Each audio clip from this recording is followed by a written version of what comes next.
प्रारब्ध के सभी दर्शकों को मेरा नमस्कार। मेरा नाम है संदीप आर के सिंह और आज हमारे साथ श्री प्रतीक बोराडे जी। प्रतीक जी, बहुत बहुत स्वागत है आपका वापस से चैनल पर। कैसे हैं आप? संदीप जी, आपका भी बहुत बहुत धन्यवाद मुझे बुलाने के लिए। प्रतीक जी, आप जो फिल्मों पर नजर बनाए रखे हैं और पर्टिकुलरली फिल्मों के द्वारा जो नैरेटिव स्थापित करने का जो प्रयास कर रहा है बॉलीवुड, मुझे लगता है कि बहुत सारे रिव्यूअर्स और फिल्म रिव्यूअर्स कहीं ना कहीं डाइल्यूट हो जाते हैं, पर आप जो लगातार नजर बनाए रखे हैं उसके लिए आपका बहुत बहुत धन्यवाद। और ये बात इसलिए भी जरूरी है क्योंकि बहुत बड़ी एक फ़िल्म रिलीज़ हुई है, छावा। और शिवाजी सावंत जी का नॉवेल भी था। छावा है जीवन कहानी श्री छत्रपति शिवाजी महाराज के पुत्र श्री संभाजी महाराज पर और उनके बलिदान पर, उनके योगदान पर हिंदवी स्वराज के लिए। पर आप ही के मैं कल रिव्यू देख रहा था फ़िल्म, उसमें आपने बताया कि फ़िल्म में जो है, जो अंत में जिस कारण से औरंगज़ेब फ़िल्म देखिए, फ़िल्म के बहुत सारे टेक्निकल एस्पेक्ट्स हो सकते हैं, एंटरटेनमेंट वैल्यू हो सकता है, पर जहाँ एक हिस्टोरिकल कैरेक्टर की बात होती है जो हिंदू समाज के लिए बहुत ज़रूरी एक हमारा मील का पत्थर है, तो उसके बारे में अगर झूठ बोला जाए, तो ये तो उचित नहीं है। तो आपने बताया कि औरंगज़ेब ने जो जिस प्रकार से टॉर्चर किया संभाजी महाराज जी का, और सिर्फ इसलिए कि वो इस्लाम धर्म कबूल कर ले, और बात वहाँ सिर्फ और सिर्फ मजहब की लड़ाई की थी और कोई कारण ही नहीं था, वो बिल्कुल। राज्यों की आपस की लड़ाई नहीं थी। उसको किस प्रकार से इस फ़िल्म में झूठ बनाकर परोसा गया है प्रतीक जी? और उसके क्या कारण होंगे जी उस पर हम चर्चा करेंगे, पर किस प्रकार से किया गया? जी। जी। केवल अंतिम के उस सीन की ही बात नहीं है, पूरी फ़िल्म में ही सेक्युलरिज़्म कूट-कूट कर उन्होंने जगह-जगह पर जितना भी वो डाल सकते थे, बैलेंसिंग कर सकते थे, वो किया है। और जो-जो भी बातें छावा के ट्रेलर रिव्यू में मैंने प्रिडिक्ट की थी कि ये फ़िल्म मेकर या प्रोडक्शन हाउस जो भी है, वो क्या दिखा सकते हैं इस फ़िल्म में, एग्ज़ैक्टली वैसा का वैसा ही, वही की वही बातें उन्होंने फ़िल्म में दिखाई है। सबसे पहला आक्षेप जो मैंने ट्रेलर रिव्यू में लिया था, एंडिंग वाले सीन की तरफ मैं आऊँगा, थोड़ा-सा विस्तार से एक-एक बात पर चर्चा करते बिल्कुल, हैं। बिल्कुल। तो सबसे पहले आक्षेप जो मैंने लिया था हिंदवी स्वराज्य इस शब्द का ना होना। और चलो आप किसी वाक्य में, किसी सीन में आप मराठा साम्राज्य कह लेते या राज्य कह लेते तो वो ऑड नहीं लगता। परंतु हे हिंदवी स्वराज्य व्हावे ही श्रींची इच्छा, ये जो पर्टिकुलर स्वप्न था एक प्रकार से छत्रपति शिवाजी महाराज का, उसको आप वहां से हिंदवी हटा करके हे राज्य वावे ही श्रींची इच्छा ये जब करते हैं, तो वो मुझे बिल्कुल भी सही नहीं लगा था। और ऐसा लग रहा था जैसे इंटेंशनली उन्होंने ट्रेलर में वो डाला हो। तो उस पर हमने आक्षेप लिया, बहुत सारी चर्चा भी हुई, कुछ मीडिया आर्टिकल्स थे, उन्होंने भी इस बात को उठाया, पता नहीं कैसे वो तो मुझे भी आश्चर्य हुआ था। पर जो भी हो, अभी जब मैं कल फ़िल्म देखने के लिए गया, तो जिस पर्टिकुलर सीन को ट्रेलर में उन्होंने दिखाया था, जहाँ पर विकी कौशल "हे राज्य व्हावे ही श्रेंची इच्छा" ये कह रहे हैं, तो उसी जगह पर बराबर उन्होंने रीड अप करके उस डायलॉग को चेंज किया है और वहाँ पर "हे हिंदवी स्वराज्य व्हावे ही श्रेंची इच्छा" वो डाला है उन्होंने। तो ये बदलाव हुआ है। और इसके साथ में ही फ़िल्म की शुरुआत में भी 3 जगह पर वॉइस ओवर के माध्यम से उन्होंने हिंदवी स्वराज्य डाला है। जैसे कि अजय देवगन का जो एक वॉइस ओवर फ़िल्म की शुरुआत में वो दिखा रहे हैं, हालाँकि उस वॉइस ओवर में भी उन्होंने जितना सेक्युलरिज़्म डाल सकते थे, वो डाला है अजय देवगन के वॉइस ओवर में फ़िल्म की शुरुआत में। मैं आपको पढ़कर बताता हूँ क्या कहा है अजय देवगन ने। "जब दुनिया अपने अस्तित्व के लिए लड़ रही थी, तब भारत में महान सभ्यता जन्म ले रही थी।" हालाँकि भारतीय सभ्यता की हम बात करें तो बाकी दुनिया जब लड़ रही थी उससे हज़ारों वर्ष पहले से भारतीय सभ्यता थी। तो ये भी वैसे टेक्निकली देखा जाए तो गलत ही है। पर चलो वो ये उन्होंने लिखा है कि जब दुनिया अपने अस्तित्व के लिए लड़ रही थी, तब भारत में महान सभ्यता जन्म ले रही थी, जहाँ हर धर्म के लोग परिवार की तरह रहते थे। अब यहाँ पर आप देखिए विदेशी आक्रांताओं के आक्रमण से पहले तो कोई हर धर्म मतलब उस समय तो कोई दूसरा धर्म था ही नहीं ना, सनातन वैदिक हिंदू संस्कृति ही थी। और यहाँ पर फ़िल्म में पर्टिकुलर इस लाइन के समय एक सिख भाई उन्हें पगड़ी के साथ में सामने उन्होंने दिखाया है। हालाँकि सिखिज़्म की शुरुआत भी काफ़ी बाद में हम सॉरी, सिखिज़्म की शुरुआत तो काफ़ी पहले हुई थी, वो मुझसे गलती हुई। परंतु जो नहीं, भी नहीं, है नहीं, आप जो पगड़ी वाला जो मेन है जिससे सिख धर्म पहचाना जाता है, वो तो गुरु गोविंद सिंह जी के माध्यम से शुरू हुआ ना, उससे पहले तो ऐसा कोई बाध्यता नहीं थी। और अच्छा, हाँ, गुरु गोविंद सिंह जी, ज़ाहिर-सी बात है भई, औरंगज़ेब उन पर भी अत्याचार करके आया था, उनके बच्चों की हत्या करवा के आया था। तो ये बिल्कुल। था तो 2 छोटे औरंगज़ेब के ही समय साहबज़ादों में। को इस ज़िंदा समय दीवार में में तो चुनवाया इस्लाम गया ने था। भारत में इतना अत्याचार कर रखा था, तो कौन से 2 धर्म आपस में जो बढ़िया तरीके से रह रहे थे भाई, वो क्या झूठ है, सरासर झूठ। बिल्कुल। और उस समय जब विदेशी आक्रांताओं का आक्रमण नहीं हुआ था, उससे पहले तो भारत में सनातन हिंदू संस्कृति ही थी ना। आप अगर ये कहे कि भाई जैनिज़्म, बुद्धिज़्म इनको भी आप अलग धर्म की तरह प्रस्तुत करें, तो ये तो मेरे अनुसार तो गलत ही है। वे सनातन संस्कृति ये की ही शाखाएँ हैं, क्योंकि हमारी ये तो सभ्यता में ऐसा अंग्रेजों की कोई। देन है। ये तो हाँ, अंग्रेजों की वो देन है। तो जी। बिल्कुल, वो तो हमारी ही सभ्यता की शाखाएँ हैं। उसको अलग धर्म के लोग आपस में रहते थे, ये मुझे कम से कम उस वाक्य का ही कोई मतलब नहीं था। और इसके आगे अजय देवगन की उसी वॉइस ओवर में उन्होंने ये भी कहा है कि छत्रपति शिवाजी महाराज की लड़ाई किसी धर्म के विरुद्ध नहीं थी। अब इस लाइन की जगह पर वो ये भी दिखा सकते थे, ये भी वाक्य डाल सकते थे कि मुगल हो, तुर्क हो, अफ़गान हो, पुर्तगीज़ हो, ब्रिटिश हो, यानी चाहे इस्लामिक आक्रांता हो या ईसाई आक्रांता हो, उनके विरुद्ध छत्रपति शिवाजी महाराज लड़े थे भारतीय सभ्यता की, भारतीय सनातन संस्कृति की रक्षा के लिए। ये भी लाइन वो डाल सकते थे, परंतु यहाँ पर भी उनको बैलेंसिंग करनी थी। हालाँकि उसी वाक्य में अजय देवगन की उस वॉइस ओवर में हिंदवी स्वराज्य का उल्लेख उन्होंने किया हुआ है। और वो मुझे तो यही लग रहा है कि जब हमने आलोचना की उसके बाद में ही ये जो 2-3 जगह पर शुरुआत में वॉइस ओवर के माध्यम से हिंदवी स्वराज्य का उल्लेख उन्होंने किया है। इसके बाद में छत्रपति शिवाजी महाराज का जो जीरे टोप है, वो एक सीन में दिखाया गया है। महारानी येसुबाई जी छत्रपति संभाजी महाराज को अंदर लेकर के आ रहे हैं वो जीरे टोप दिखाने के लिए। तो उस समय बैकग्राउंड में वॉइस ओवर के माध्यम से ही फिर से हे हिंदवी स्वराज्य व्हावे ही श्रींची इच्छा ये उन्होंने डाला है। और जो एक जाने तू जो उर्दू रोमांटिक सॉन्ग है वो फ़िल्म रिलीज़ होने से पहले ही उन्होंने यूट्यूब पर डाला था। उसके एंडिंग में भी वॉइस ओवर के माध्यम से वो हिंदवी स्वराज्य हमें सुनने को मिलता है। तो ये 2-3 जगह पर उन्होंने वॉइस ओवर के माध्यम से बातें डाली है। तो चलो इतना चेंज उन्होंने किया है आलोचना के बाद में। और इसी कारण से मैं कहता हूँ कि आलोचना करना बहुत ज़्यादा आवश्यक है, क्योंकि इनको डर होना चाहिए कि ये कुछ भी दिखा करके निकल नहीं सकते। आपको आप इतिहास पर फ़िल्म बना रहे हैं, तो आपको सही तरीके से इतिहास को प्रस्तुत करना ही होगा। अब ये एक आक्षेप मैंने ट्रेलर रिव्यू में लिया था, और दूसरी बात जो सबसे बड़ा डर था जो मैंने ट्रेलर रिव्यू में भी कहा था कि जो शंभूराजे को यातनाएँ दी गई थी 40 दिनों तक, उसके पीछे का मुख्य उद्देश्य ही यही था कि उन्हें हिंदू धर्म छोड़कर इस्लाम स्वीकार करने के लिए कहा था।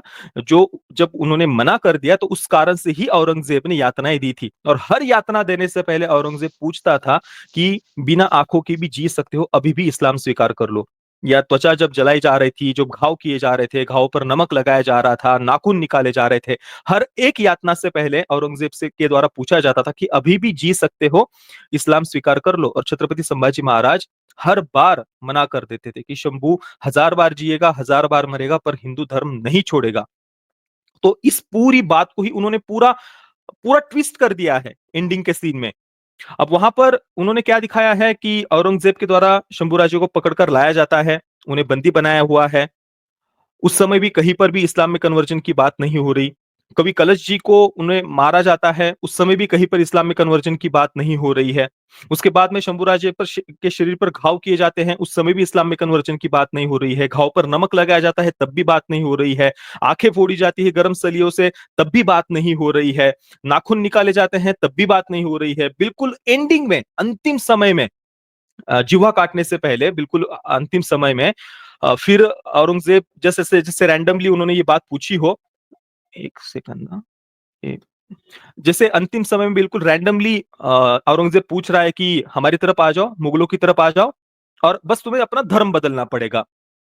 तो ये बिल्कुल अंतिम समय में औरंगज़ेब जैसे ऐसे पूछना था, जैसे उसके लिए पूछ लिया हो, यातनाएँ तो पहले ही दे दी थी, औरंगज़ेब जस्ट पूछ रहा है, ऐसा उन्होंने दिखाया है। और इसका उत्तर भी शंभूराजे को कैसे देते हुए दिखाया है देखिए, उस उत्तर में भी इनको सेक्युलरिज़्म डालना था। शंभूराज इसके उत्तर में कहते हैं कि तुम हमारी तरफ आ जाओ, मराठा साम्राज्य में आ जाओ, और तुम्हें धर्म भी बदलने की आवश्यकता नहीं है। तो वही शंभूराज जी को सेक्युलर बताने का वो प्रयास कर रहे हैं। हालाँकि इतिहास को हम अगर देखें, तो जो जिनका जबरदस्ती धर्मांतरण हुआ था, जिन्हें जबरदस्ती इस्लाम स्वीकार करने के लिए कहा गया था, उन्हें जब हिंदवी स्वराज्य में वापस लिया जाता था ना, तो उनकी घर वापसी शंभूराज ने, छत्रपति संभाजी महाराज ने ही करवाई थी। जैसे कि नेताजी पालकर, उनका सबसे बड़ा एक उदाहरण हमें पढ़ने को मिलता है। इसको लेकर के इतिहास में आपको बहुत कुछ पढ़ने को भी मिल जाएगा। उस समय घर वापसी को लेकर के थोड़ा विरोध हुआ था कुछ लोगों के द्वारा कि भाई हमारे वेदों में, उपनिषदों में तो इस प्रकार की कोई व्यवस्था है ही नहीं कि हम किसी को कन्वर्ट करें, या जो कन्वर्ट हो चुके हैं उनको वापस ले, तो हम कैसे इनको वापस ले सकते हैं सनातन संस्कृति में, ये तो इन्होंने इस्लाम स्वीकार कर लिया है, इनको लेना सही नहीं है, इस प्रकार का आक्षेप लिया गया था। तो उस समय छत्रपति शिवाजी महाराज और शंभूराजे इनके द्वारा ही घर वापसी का समर्थन किया गया था कि व्यवस्था नहीं है तो हम बनाएंगे, परंतु इनको वापस लेना होगा। तो उनकी हिंदू धर्म में वापसी करवाकर फिर उन्हें हिंदवी स्वराज्य में लिया गया था। तो ये जो डायरेक्टर प्रतीक अपना जी। कुछ इनका ईगो सेटिस्फाई करने के लिए, भाई इनके दिमाग में सेक्युलरिज्म का कीड़ा होगा और उस ईगो को ये सेटिस्फाई करने के लिए इस प्रकार के डायलॉग्स बुलवा रहे हैं, ये गलत है ना। आप सोचिए, उन्होंने जो यातनाएं सही 40 दिनों तक, अनगिनत यातनाएं, उस समय शंभूराज जी के मन में क्या होगा। हर एक यातना देने से पहले और औरंगजेब जब पूछता था कि बिना आंखों के भी जी सकते हो, अभी भी इस्लाम स्वीकार कर लो, तो उस समय शंभूराज अंदर क्या सोच रहे होंगे कि आने वाली पीढ़ियों को ये बलिदान याद रहेगा।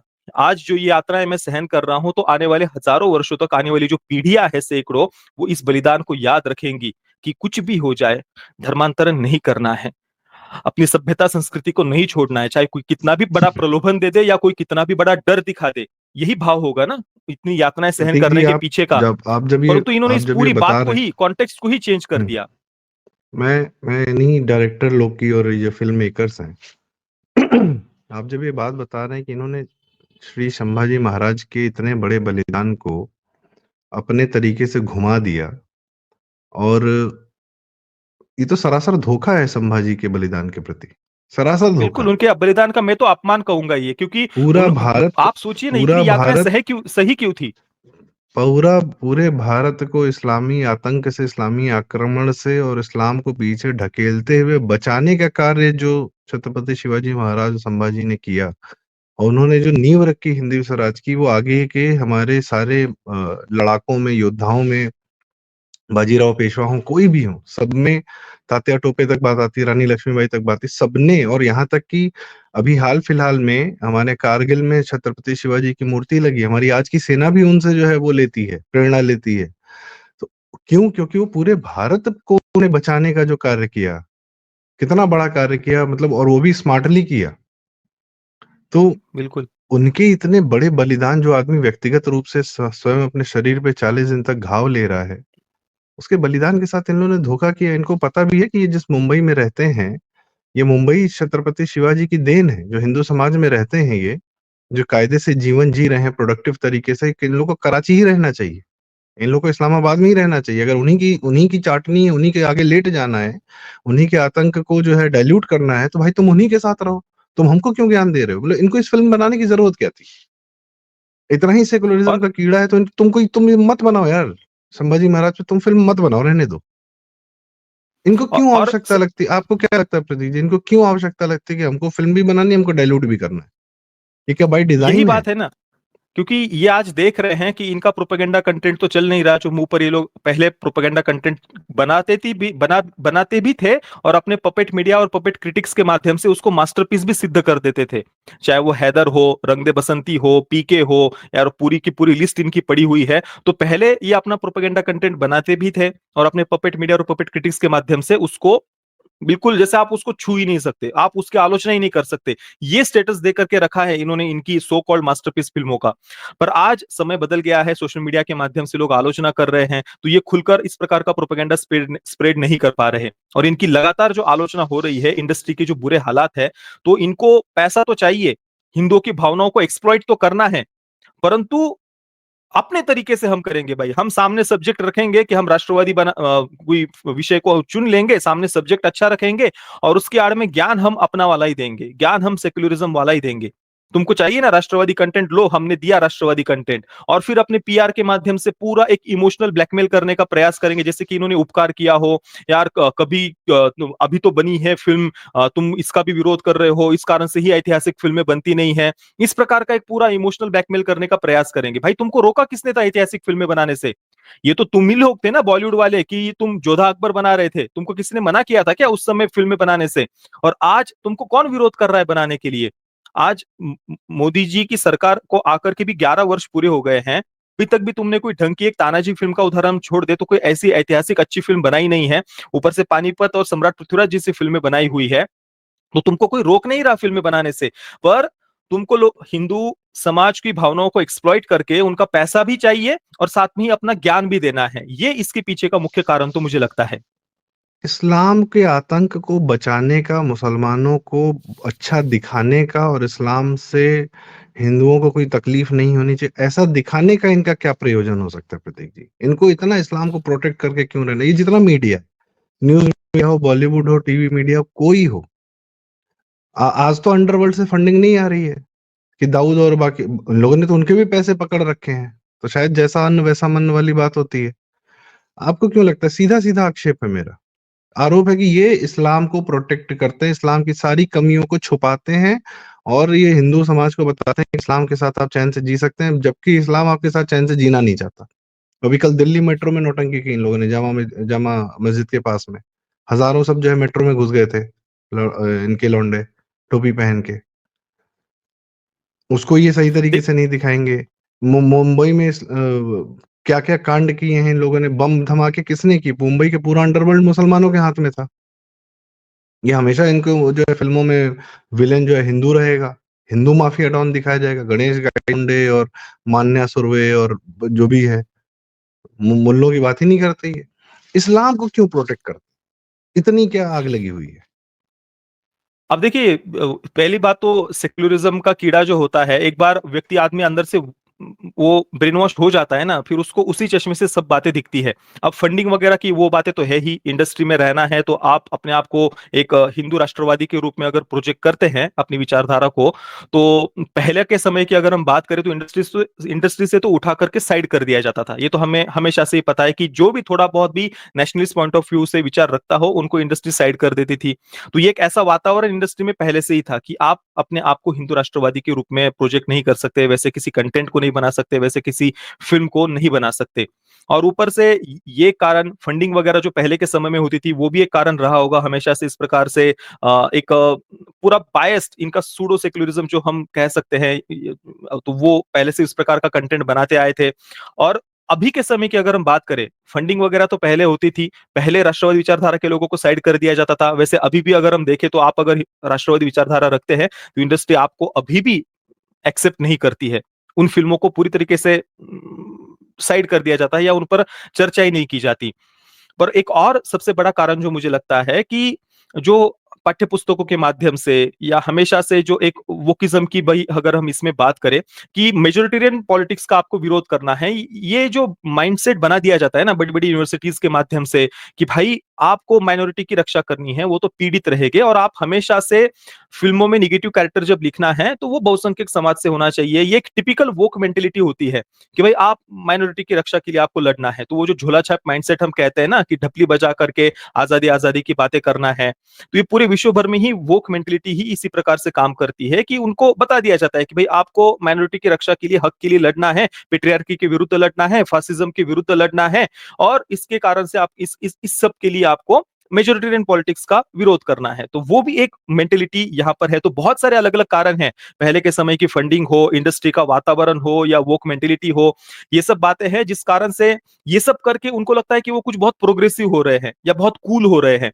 जैसे कि जो मैंने बात कही ना एंडिंग के समय में शंभूराजी जब ये कहते हैं औरंगजेब से कि तुम हमारी तरफ आ जाओ, मराठा साम्राज्य में आ जाओ और तुम्हें धर्म भी बदलना नहीं पड़ेगा।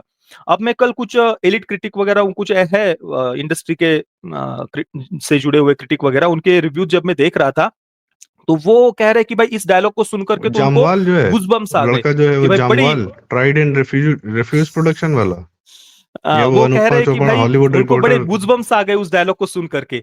तो ये है ना ये जो नई जनरेशन है वो अंदर से इतनी आत्मग्लानि की भावना भर गई है अपनी ही सभ्यता संस्कृति के लिए कि उनको इस प्रकार के डायलॉग सुन करके गूज़बम्प्स आते हैं। वो ये नहीं सोचते कि भाई वो बलिदान किस कारण से दिया गया था, उसके पीछे का मुख्य कारण क्या था? फ़िल्म मेकर्स किस प्रकार से उसको डाइवर्ट कर रहे हैं, ट्विस्ट कर रहे हैं। पर इस प्रकार की कुछ बात कहे ना कि हाँ यार, अब देखो-देखो हम कितने प्रोग्रेसिव है, हम कितने कूल है। शंभूराज जी को ये बोलते हुए दिखाया कि हमारी तरफ आ जाओ, तुम्हें तो धर्म भी बदलना नहीं पड़ेगा। तो ये नई जनरेशन की मानसिकता ही वैसी है, उनको थोड़ा-सा भी अपने आप को अगर गर्व करे अपनी सभ्यता संस्कृति पर, तो वो सांप्रदायिक लगने लग जाती है बातें। और ये सिस्टमैटिक वे में होता है, पाठ्य पुस्तकों के माध्यम से हो, यूनिवर्सिटीज़ के माध्यम से हो। अभी तो हालाँकि बहुत वातावरण बदल गया है। इसी कारण से हम देख रहे हैं कि जोधा अकबर से कम इंडस्ट्री छावा तक पहुँची है। और इसलिए मैं कहता हूँ कि अभी भी आलोचना करिए, तो ये छावा में जो सेक्युलरिज़्म डाला है ना, वो डालने से भी इंडस्ट्री आगे जा कर के डरेगी। पर अगर ये आज हम इनके मीडियोकर कंटेंट को एक्सेप्ट करें, इस मीडियोकर कंटेंट को हम सेलिब्रेट करें, तो फिर आगे कुछ प्रगति नहीं होगी। अगर बदलाव करना है, तो अभी भी आलोचना करने की आवश्यकता है ताकि जोधा अकबर से जो छावा तक पहुँचे ना, तो छावा से भी ये जो ज़बरदस्ती का इनका सेक्युलरिज़्म है, ये साइड करके उनको सही इतिहास दिखाने के लिए बाध्य करना होगा। जी। नहीं, ये सेकुलरिज़्म तो नहीं है, ये इस मतलब आप वो सेकुलरिज़्म एक पर्दा है जिसके पीछे प्रोटेक्शन ऑफ इस्लाम इनको करना है। इस्लाम को हाँ, उनका प्रोटेक्ट मुख्य करना है टारगेट तो और हिंदू हिंदुओं को संस्कृति एंटी है, हिंदू इसके दिखाना लिए है। वो सेक्युलरिज्म का यूज करते हैं। मुख्य टारगेट तो उनको ये हिंदुओं को टारगेट ये तो करना ही अपने है। जीवन के साथ भी धोखा कर रहे हैं प्रतीक जी, सॉरी मैं मतलब मैं थोड़ा उद्वेलित हो गया हूँ इस समय, क्योंकि उन्होंने धोखा दिया है श्री संभाजी महाराज जी को, श्री छत्रपति शिवाजी महाराज जी को, इतने बड़े बलिदान को। आनंद राजा दक्ष जी हैं, हमारे लोग के सीनियर हैं। वो अक्सर वीडियो पे कहते हैं, वो कहते हैं कि शिवाजी महाराज को वो करने की बिल्कुल आवश्यकता नहीं थी जो कार्य उन्होंने किया, क्योंकि वो खुद किसी मनसबदार के बड़े बेटे थे और जो हैदराबाद का निजाम था उसकी सेवा में उनके पिताजी थे, कोई छोटी-मोटा जीवन नहीं जी रहे थे वो। मैं आपसे एक सवाल और पूछूँगा, क्या इस फ़िल्म में समर्थ गुरु रामदास जी का और माता जीजाबाई जी का भी ज़िक्र है कि नहीं है? नहीं। समर्थ गुरु रामदास जी का तो कहीं पर भी समर्थ रामदास जी का उल्लेख नहीं है। और अ, ये तो आज महाराष्ट्र में ही अगर हम देखें, बाहर का तो छोड़ ही दीजिए, महाराष्ट्र से बाहर लोग ज्यादा लोगों को ये पॉलिटिक्स पता भी नहीं है। परंतु महाराष्ट्र में भी आज भी अगर हम कहें ना कि समर्थ रामदास जी छत्रपति शिवाजी महाराज के गुरुदेव थे, तो लिटरली लिंच करने के लिए एक पूरी झुंड आ जाता है कि तुमने ये कह कैसे दिया। इसके पीछे बहुत भयानक पॉलिटिक्स है और इतना वातावरण खराब कर दिया है पिछले कुछ दशकों में कुछ सेक्युलर पार्टियों के द्वारा महाराष्ट्र में, कि इसके पीछे कितनी भयानक पॉलिटिक्स है आप कल्पना नहीं कर सकते। मतलब लिटरली आप अगर खुले में ये बात कह भी दो, तो हो सकता है कि आपको कुछ लिंच करने के भी लोग आ जाएंगे। इस हद तक की भयानक पॉलिटिक्स महाराष्ट्र में इस बात को लेकर के चलती है।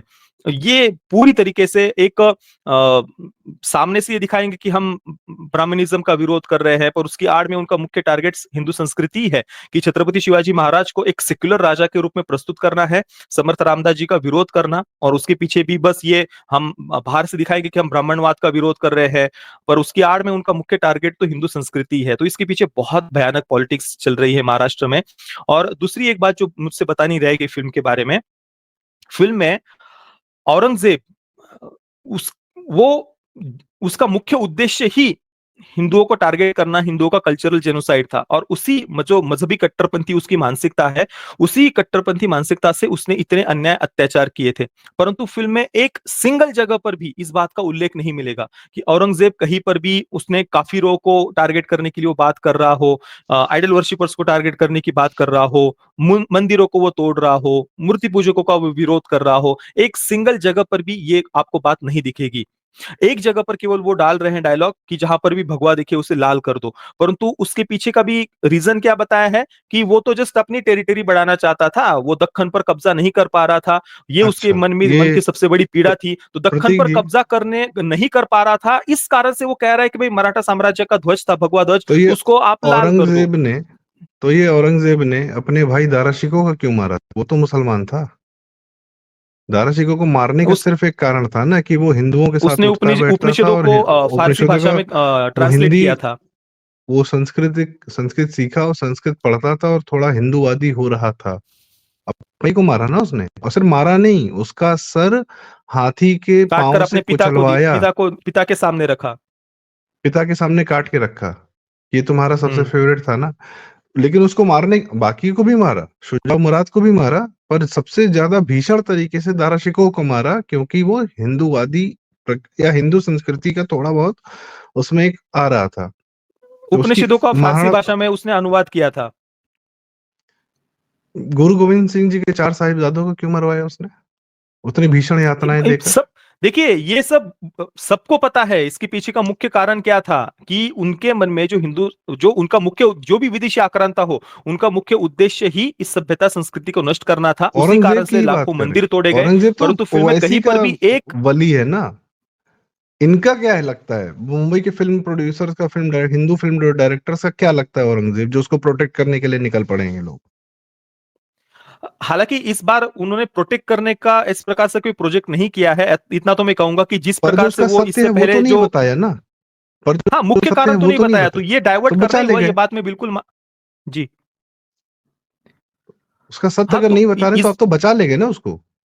हाँ, वो औरंगज़ेब तो को। स्पष्ट रूप से मैंने भी वही बात कही कि जो औरंगज़ेब हुँ। का मुख्य उद्देश्य था, वो बात वो दिखा ही नहीं रहे। वो जस्ट टेरिटरी के लिए लड़ रहा है, दक्खन पर उसको कब्ज़ा करना था, यहाँ तक केवल औरंगज़ेब को सीमित करके रख दिया है।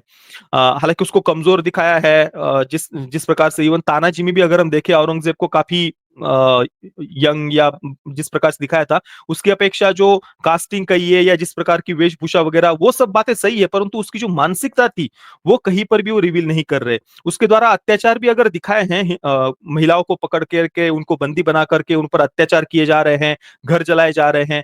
ये बात भी जो वो दिखा रहे हैं फ़िल्म में, उसके पीछे भी वो दक्खन पर कब्ज़ा करना चाहता था, यही एकमात्र उद्देश्य दिखाया है। एक सिंगल सीन में भी कहीं पर वो मंदिरों पर हमला कर रहा हो, मूर्तियों को तोड़ रहा हो, इसका उल्लेख भी नहीं है और विज़ुअली भी उस बात को उन्होंने नहीं दिखाया है।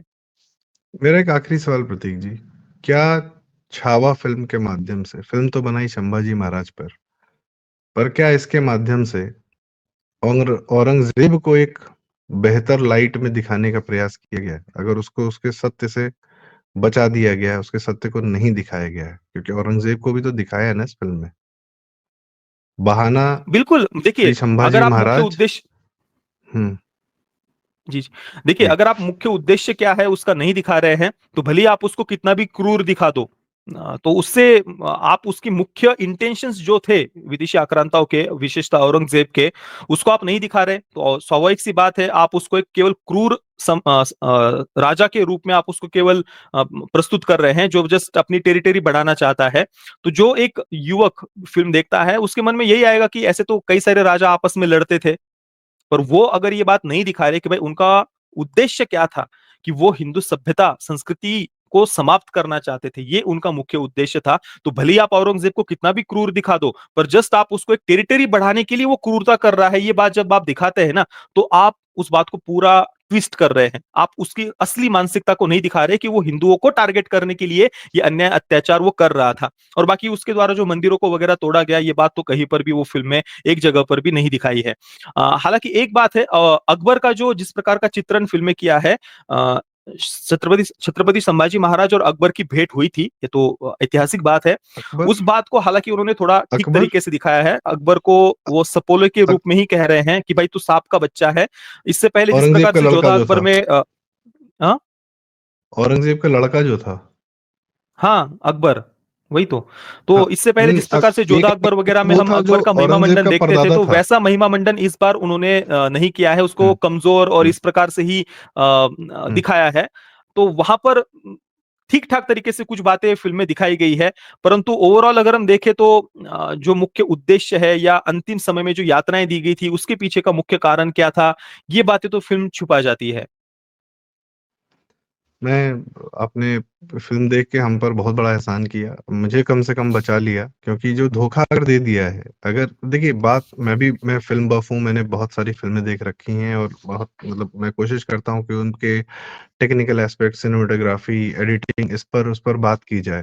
पर आज के समय में यदि नीयत सही नहीं फ़िल्म मेकर की, तो वो सिनेमेटोग्राफ़ी कर ले या वो बहुत कमाल का एडिटिंग कर ले या बैकग्राउंड म्यूज़िक दे दे या स्क्रिप्टिंग कर ले या डायरेक्शन दे दे या एक्टिंग करे, वेशभूषा करा ले, प्रोडक्शन करा ले, सीजीआई कर ले, doesn't matter to me, doesn't हालाँकि matter to me. Sandeep ji एक बात मैं कहना चाहूँगा, आपने जो बात की सिनेमैटोग्राफी हो, बैकग्राउंड म्यूज़िक हो, वीएफएक्स हो या जो विजुअल्स है, उस दृष्टि से भी फ़िल्म निराश ही करती है। बैकग्राउंड म्यूज़िक तो फ़िल्म का वर्स्ट है, बहुत ज़्यादा खराब, मतलब जो फ़िल्म की प्रशंसा भी कर रहे हैं ना, वो भी इस बात को इग्नोर नहीं कर पा रहे, वो भी ये कह रहे हैं कि भाई बैकग्राउंड म्यूज़िक, सॉन्ग्स वगैरह वो बहुत ज़्यादा डिसअपॉइंटिंग थे। मतलब कुछ भी बजाया जा रहा है। एक गन्ने के खेत में एक युद्ध दिखाया है, वहाँ पर आइलो, आइलो, आइलो पता नहीं क्या वो बैकग्राउंड में बजा बजा रहे थे, वो तो बैकग्राउंड म्यूज़िक तो बहुत ज़्यादा खराब था। बाकी ओवरऑल जिस प्रकार का स्क्रीन प्ले है, कैरेक्टर्स को जिस प्रकार से डेवलप किया है, कहीं पर भी हमारे अंदर वो इमोशंस फ़िल्म नहीं जगा पाती। आप जस्ट कल्पना करिए संदीप जी, फ़िल्म के एंडिंग में 40 दिनों की यातना वाला जो सीन है, वहाँ पर हर एक यातना देने से पहले जब औरंगज़ेब पूछता कि अभी भी समय है, इस्लाम स्वीकार कर लो, हिंदू धर्म छोड़ दो, और उस हर एक यातना के समय छत्रपति संभाजी महाराज जब उसको मुंह तोड़ जवाब देते हुए कहते हैं कि संभा 1000 बार जिएगा, 1000 बार मरेगा, पर हिंदू धर्म नहीं छोड़ेगा, तो वो किस प्रकार का बिल्डअप लिया जाता, थिएटर में क्या वातावरण होता। पर इनको तो वहां पर भी सेक्युलर बनाना है कि भाई हमारी तरफ आ जाओ, तुम्हें धर्म भी बदलना नहीं पड़ेगा, मैं हिंदू धर्म नहीं नहीं, छोड़ूंगा, यही इतना एक बार भी यही वो गर्व से कहते हुए नहीं दिखाया उन्होंने फिल्म में।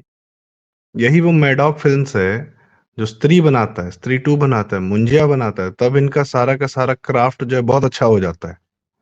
ये भेड़िया बनाते हैं, ये पूरा हॉरर यूनिवर्स बना रहे हैं और काफ़ी नई 6 फ़िल्में लेके आए, तब इनका सब स्क्रिप्टिंग और एक्टिंग और पर सब परफेक्शन में आ जाता है, सब बहुत बढ़िया लाइन में आ जाता है। और जब एक बड़ी ज़िम्मेदारी ले रहे हैं, श्री संभाजी महाराज के जीवन पर बनाने की, तो उसमें ये धोखा देते हैं। क्राफ्ट से भी, नियत से भी, इंटेंट से भी। तो प्रतीक जी बहुत-बहुत धन्यवाद, आपने हम लोग को एनलाइटन किया और आप जो अपनी इनसाइट्स हमसे लगातार साझा करते रहते हैं, इसकी बड़ी सख्त आवश्यकता है, क्योंकि फ़िल्म पे आप हर एस्पेक्ट पे बात कर सकते हैं, पर हमको आपको लगता है, पर बच्चों को किस प्रकार से ऐसी फ़िल्में प्रभावित करती हैं, वो और इन फ़िल्मों का पर्पज़ वही है कि हमारी अगली जनरेशन को खराब करें, क्योंकि हम हमारी अपनी जनरेशन को इन्होंने सेक्युलरिज़्म के थ्रू जावेद अख्तर, फरहान अख्तर इन सब ने किया है बहुत कुछ हमारे साथ फ़िल्मों के माध्यम से। हिंदू धर्म के खिलाफ बहुत सारा कार्य किया। आपने कई सारी फ़िल्मों के नाम भी गिनाए।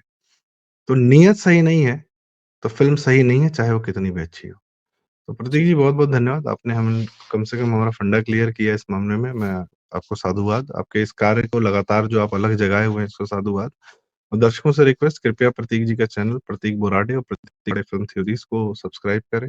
इस वीडियो के बारे में आपकी क्या राय है, हमें इस कमेंट्स में ज़रूर बताएँ। फ़िल्म यदि आप देख रहे हों, तो भी अपनी राय ज़रूर बताएँ और इसकी पोल जो है हर जगह खोलनी बड़ी आवश्यक है। साथ में वीडियो लाइक करें, शेयर करें। आपके माध्यम से सही बातें दूर-दूर तक जाती हैं, हमारा ये प्रयास रहता है। तो बहुत-बहुत धन्यवाद। नमस्कार। जी, धन्यवाद।